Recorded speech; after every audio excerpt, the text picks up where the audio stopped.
महत्वपूर्ण जानकारियों के साथ हम आपके बीच उपस्थित हुए हैं। सभी लोगों को नमस्कार। आज हम जानेंगे भारतीय निर्वाचन आयोग ने कौन कौन सी तिथियां निर्धारित की हैं जिसमें आप मतदाता बन सकते हैं या वोटर लिस्ट से जुड़ा कोई भी काम है आप कार्य कर सकते हैं। तो सबसे पहले हम आपको बता दें कि 27 अक्टूबर से 9 दिसंबर तक ये अभियान चलेगा।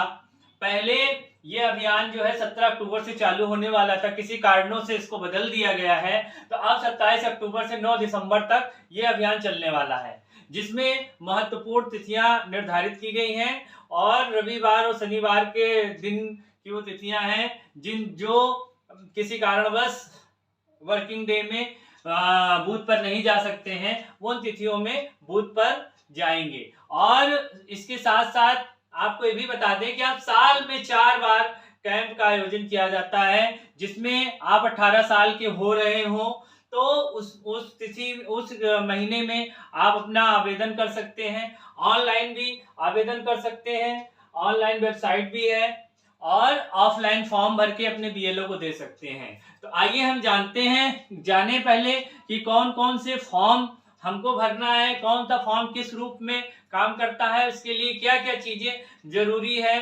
तो सबसे पहले जो नए मतदाता हैं जिनकी उम्र इस बार वाला जो चरण है वो 1 जनवरी 2024 को जिसकी उम्र 18 साल की हो जाएगी, वो फॉर्म नंबर 6 भरकर मतदाता सूची में अपना नाम जुड़वा सकता है। तो फॉर्म नंबर 6 भरने के लिए आपको आधार कार्ड और एक फोटो की जरूरत है। जो आपका बीएलओ है अब ऑनलाइन आपके फॉर्म को सबमिट कर देगा। फॉर्म अब बीएलओ के द्वारा ही ऑनलाइन भरा जाएगा। ठीक है, फॉर्म 6 के लिए ये है। और फॉर्म 7 अगर आप में कोई मर गया है या आपके परिवार में कोई कहीं चला गया है, आपके मोहल्ले में चला गया है, अगर आप जो उसी भाग संख्या के यानी उसी वोटर लिस्ट के में वो परिवार है जिस परिवार को आप हटवाना चाहते हैं आपकी वोटर लिस्ट में जिसमें आपका नाम है, आप बीएलओ को जानकारी देके हटवा सकते हैं। तो फॉर्म 7 में भरने के लिए सबसे पहले जो जानकारी देगा, जैसे कि हमने अपने पड़ोसी की जानकारी दी कि वो चले गए हैं और जिस वोटर लिस्ट में मेरा नाम है उसी वोटर लिस्ट में उसके पड़ोसी का भी नाम है, तो हम उसको जो फॉर्म 7 भरेंगे तो सबसे पहले हमारा नाम आएगा, हमारा वोटर क्रमांक आएगा कि हम किस क्रम पे हैं और जो चला गया है वो किस क्रम पे है या जो मर गया है वो किस क्रम पे है। ये जानकारी फॉर्म 7 में हम दर्ज करके उसका नाम हटवा सकते हैं। अब उसके बाद फॉर्म नंबर 6B, अगर अभी तक आपने इतने अभियान चलाए गए थे, उन अभियानों के जरिए आपने अभी तक जो है फॉर्म 6B के आधार कार्ड को अपने वोटर आईडी से लिंक नहीं कराया है, तो आप फॉर्म 6B के जरिए 6B भर के जो है अपने आधार कार्ड को वोटर आईडी से लिंक करा सकते हैं। अब उसके बाद फॉर्म 8 आ गया।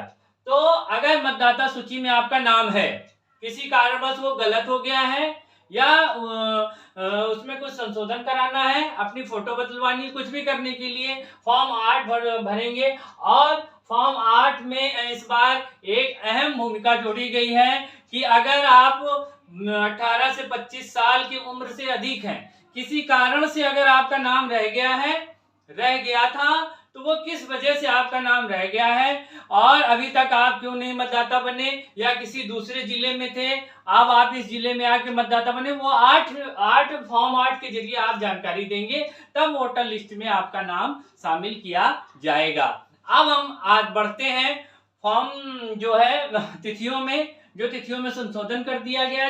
पहले 28 अक्टूबर से तिथियां थी, अब उसके बाद से अब 4 नवंबर से है। 4 नवंबर पहला जो बूथ है शनिवार का 4 नवंबर को लगेगा। उसके बाद दूसरा बूथ जो है हमारा 5 नवंबर रविवार को लगेगा और उसके बाद जो तीसरा बूथ है वो 25 नवंबर शनिवार को लगेगा और जो हमारा चौथा बूथ है 26 नवंबर रविवार को लगेगा। उसके बाद जो हमारा 5वां बूथ है वो शनिवार 2 दिसंबर को लगेगा और छठा और अंतिम बूथ इस साल का 6ठा और अंतिम बूथ 3 दिसंबर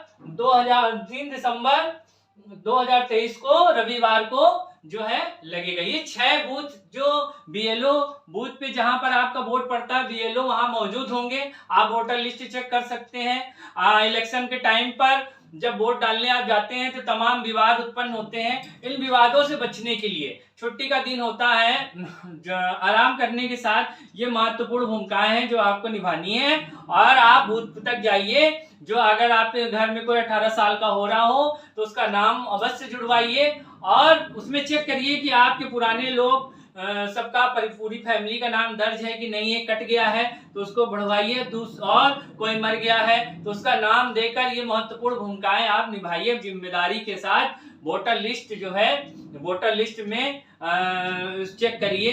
अब आते हैं हम इस तरफ कि जो साल में अब 4 बार कैंप लगता है, 4 बार कैंप लगता है। और जिस तरीके से इस महीने का कैंप लगा है तो 2 महीने बाद आप 18 साल के हो रहे हैं तब भी फॉर्म भर सकते हैं। इसी तरीके अगर आप फरवरी और मार्च के बाद अगर जो आप 1 अप्रैल तक अगर फरवरी मार्च में 1 अप्रैल में आप 18 साल के हो रहे हैं तो उसके लिए जो कैंप लगेगा उसमें आप अपना आवेदन कर सकते हैं। फिर उसके बाद 1 जुलाई को अगर आप 18 साल के हो रहे हैं तो उसमें आप अपना आवेदन कर सकते हैं, ऑनलाइन भी कर सकते हैं। 1 अक्टूबर को आप अगर 18 साल के हो रहे हैं तो आप अपना आवेदन कर सकते हैं, भर सकते हैं। अब ये 4 तिथियां हैं। पहले केवल जनवरी के हिसाब से आपकी अर्हता जोड़ी जाती थी उम्र की। अब जो है ये 4 तिथियां साल में 4 बार जो है आपको मतदाता बनने का अवसर मिलेगा। आप अगर जो 18 साल के हो रहे हो तो आप जो है इस अवसर का लाभ उठाइए और इसमें जो है अवसर का लाभ उठाइए और ताकि आपको वोट डालने का मौका मिले। और ये सारी चीजें आपको समाचार पत्रों में भी बताई गई हैं, आप लोगों ने ध्यान नहीं दिया होगा तो आप जागरूक होइए और एक दूसरे को बताइए कि 4 नवंबर शनिवार को पहला बूथ लगेगा। अपने बूथ पे जाइए। अगर जो शनिवार को आप नहीं जा सकते हैं तो 5 नवंबर रविवार को जरूर पहुंचिए। और इन बूथों में अगर आप नहीं भी उपस्थित हो सकते हैं तो आप बीएलओ के माध्यम से 3 तारीख का जो 6ठा बूथ अंतिम बूथ है तो आप बीएलओ से संपर्क करके 9 दिसंबर तक आप जो है अपने फॉर्म भर सकते हैं। और इलेक्शन से जो भी प्राप्त जानकारियां हैं जुड़ी हुई वोटर लिस्ट से आप जानकारी प्राप्त कर सकते हैं।